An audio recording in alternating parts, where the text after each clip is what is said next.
Mike Childs, can I begin with you? Do you expect America to scupper the G8 agreement on climate change, or do you think it's still possible they'll come up with some kind of fudge? I think the likelihood is we won't get the agreement that we need from G8. We won't get a real sense that the big industrialised countries are going to commit to reducing their emissions year on year, which is what's needed. We might get some movement in terms of the Americans saying they now believe the science in terms of climate change, but without any real commitment to reduce emissions over future years, that's only that's a Pyrrhic victory, if you like. It's only a small step forward. The Sherpas, as they're called, these are the people who shuttle backwards and forwards between the various camps in the run-up to these meetings, are hinting that the agreement will involve America saying scientists believe that people cause global warming, while not actually acknowledging that the American government believes the scientists. I mean, it's a form of words, but it's pretty meaningless, surely. Well, it's hardly a great leap forward. Scientists have been saying global warming is happening for a very long time, and earlier on this year, the National Academies of Science across the G8 countries and India and Brazil and China said climate change is happening, we need to take action now, its impacts could be severe. So it's no great leap forward to say that scientists believe it there. The American administration is under some pressure back home, though. You've got the religious right saying that climate change needs to be tackled. You've got states like California and New York beginning to take action on it. They're going it alone, aren't they? They're beginning to go it alone. George Bush is under pressure back home, and I think he's beginning to feel that, as well as the pressure from the other G8 leaders. OK, Paul Toyne, I mean, any deal, whatever the form of words that they come up with, ultimately it's meaningless unless there are agreed targets. Because at the moment, George Bush is saying, let's not think about targets, let's not think about cutting emissions, let's simply concentrate on new technology. Well, that's a bit like saying, I'm going to carry on smoking. I know I might get lung cancer, but I'm going to wait until there's a lung cancer cure. Absolutely. I mean, I think you need to set targets, but what needs to happen is actually there needs to be a roadmap for action. And that needs to involve just more than the G8 leaders. It needs to involve some of the developing countries, because after all, the new emerging economies are countries like China and India, who are building power stations which are going to be fueled on carbon and are only going to add to the CO2 concentrations in the atmosphere. And one of the things that Article 13 does is looks at those risks and opportunities for the business community.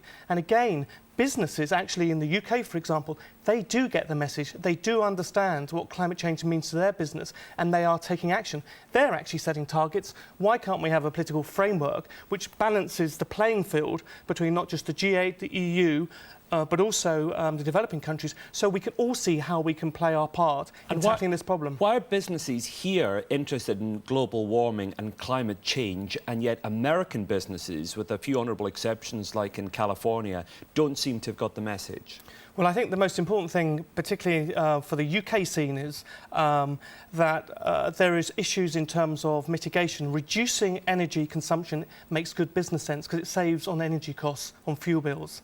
Also, looking at the future, where is our business going to be? What are our supply chains? Is it a call centre in India? Is it agricultural trade, which is another big debate on the G8 in Africa? How might climate change influence, those supply chains? So it's actually getting that connectivity between what's happening at the headquarters of a FTSE 100 company in London through the global network, which will influence decisions made at the board level. And businesses, from our research, do get that message. Mike Childs, I suppose from the perspective of some of these developing countries, they would say, well, it's all very well for you lot to worry about climate change now and lecture us all on cutting emissions. You had your industrial revolution a long time ago, and you now have very prosperous economies built on pollution, and now you want to get clean. We haven't had that sort of industrial revolution yet, and it's our turn now. And if our economies are ever to grow, we're going to have to be allowed to be a bit dirty en route. Well, I think it's absolutely right that the main blame for climate change is the G8 countries, the historical polluters, like the UK, like the US, like France. And developing countries do want to grow. The trick is to try and help them leapfrog our dirty growth period and help them with new technologies, cleaner technologies that enable them to have economic growth, provide better quality of life for their people without pumping out carbon dioxide emissions. How's that possible? How can you grow an economy like the Chinese economy, for example, or the Brazilian economy or the Indian economy, three economies that we talk about in this context as economies likely to grow and be significant in the next 50 years? How can they grow without dirtying the environment? Well, there are cleaner technologies. I mean, the renewable technologies are the obvious ones. People that know about wind, wave solar, for example, but you've also got potential clean coal technologies that are much cleaner than the coal-fired power stations we currently have here in the UK. Where you're trying to capture some of the carbon dioxide or the carbon dioxide at the end of it and sequester it. That's going to be part of the solution. These kind of cleaner technologies that we haven't yet adopted here in the UK or in America need to be adopted in these developing countries. We need to help with that, but these countries won't do anything until they see the big polluters starting to shift and cut back on their pollution. And that's where America and the UK have got the biggest problems. We need, a lot of people say, braver political leadership. I mean, I've just been on holiday and just standing, watching the number of flights coming in and out of Heathrow with vast numbers of people going on and off them for short breaks, of which I was one flying off to the sun. I mean, it's obviously causing big environmental damage, and the tickets are very cheap. Should we be taxing people like me going on holiday to make it a less enticing experience, to make the tickets more expensive, to take into account the damage being done to the environment? Well, that's a very interesting question you raise, and that's something which obviously the aviation industry are trying to tackle at the moment. And there's many ways in which they could actually raise some form of tax, which would then go to offset the carbon dioxide emissions caused by us travelling. I mean, at the moment we've had this explosion, as you rightly allude to, in terms of air traffic, and we're not paying the true cost. Our ticket doesn't include the cost to the environment, but that's true in so many different commodities that we're buying, in particular food.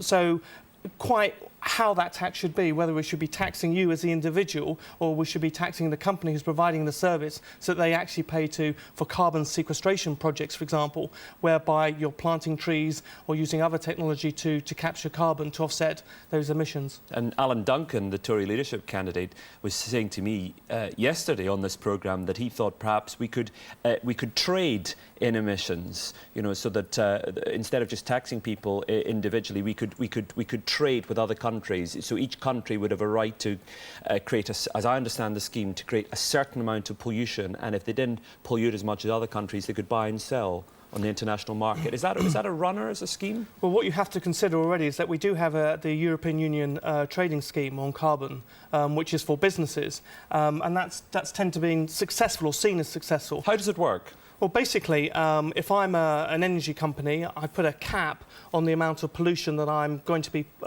polluting, that's agreed. And if I actually come under that cap, then I've got credits, which I can then sell to other companies who've actually gone over their limit. And the whole idea is that by trading in carbon, you will actually be offsetting or actually reducing the total amount of carbon dioxide you produce, because if you go over, you get fined. So there's a cost to business. So it's in their benefits to actually come under. It's an interesting scheme. Mike Charles, we talk all the time, don't we, about growth as an intrinsically good thing. We talk about economies growing, and chancellors are always very proud when an economy grows. Do you think it is intrinsically good for economies to grow year on year? I think it depends on how you measure it. I mean, we want quality of life to grow, and the government's new Sustainable Development Strategy recognises that the indicator for our successful economy shouldn't just be GDP, which is the standard measure used. Prosperity. Prosperity is more about pounds in your pocket. It is much more looking about what the kind of quality of life we're facing for. But we do recognise that the economy needs to function, and that it needs to function in a way that broadly it's growing, providing a better quality of life for people. The trick is to do that whilst reducing some of the pollution like carbon dioxide, and that's where it's a challenge. I think these market mechanisms that Paul was talking about there are very important. These emission trading schemes are very important, but it does mean challenging in terms of the different sectors that aren't yet covered by emissions trading, and that does include aviation, but also surface transport, some of the fastest growth of carbon dioxide here and in the States and in other rich countries. The way we're buying bigger cars, using more fuel, generating more carbon dioxide that way. We need some political will to tackle some of these big, more difficult issues, such as transport. Paul, you alluded to this a few moments ago, but the world's attention over the last week has understandably been on Africa, but we don't tend to make the link, do we, between pollution and Africa. But as I understand it, the long-term effects of global warming could have a devastating effect, in particular in Africa, because of the issues of famine and drought, which we don't even seem to be focusing on. We're looking at how to make Africa better now, but we're not even thinking about what global warming will do to Africa in the future. Absolutely, and that's a key concern. in addition to that, you know, you were talking about growing economies, but let's think about how many people are going to be on this planet in 20 or 30 years' time, and how many of them are going to be more affluent. And when you're more affluent, what type of goods and services are you going to be requiring? And so what we're seeing actually is a situation which could escalate out of control.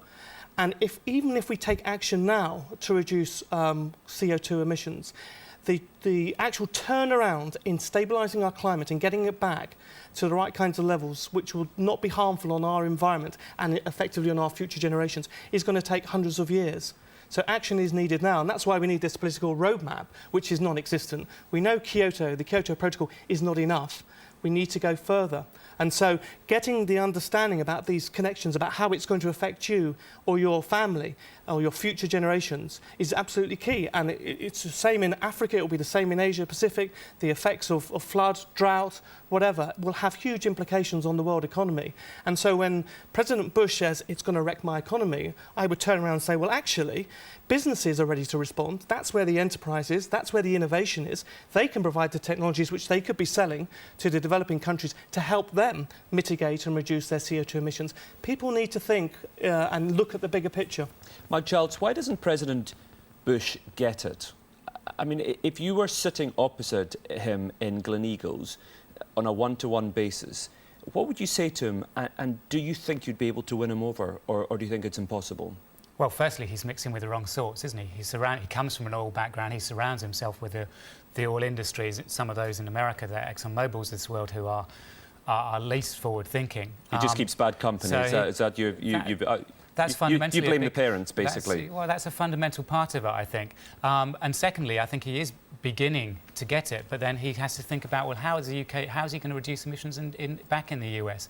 Is he going to stop people driving huge cars that are big gas guzzlers? Is he going to tackle his industries that are lobbying, some of the industries certainly, not to having cuts? Is he going to tell consumers that you need to be more efficient at home? And he suddenly faces all these challenges and saying, hey, I don't want to be popular. I'm unpopular. I'm not going to do that. I'm not going to challenge people's way of life, the great American way of life. I'm only here for 3 more years. I'm going to have a nice time, thank you, and pass the problems on to the next president. And that's exactly that short-term political thinking that is endemic in the US, is endemic in the UK, and why emissions are growing across the world. Mike Childs, Paul Toyne, thank you both.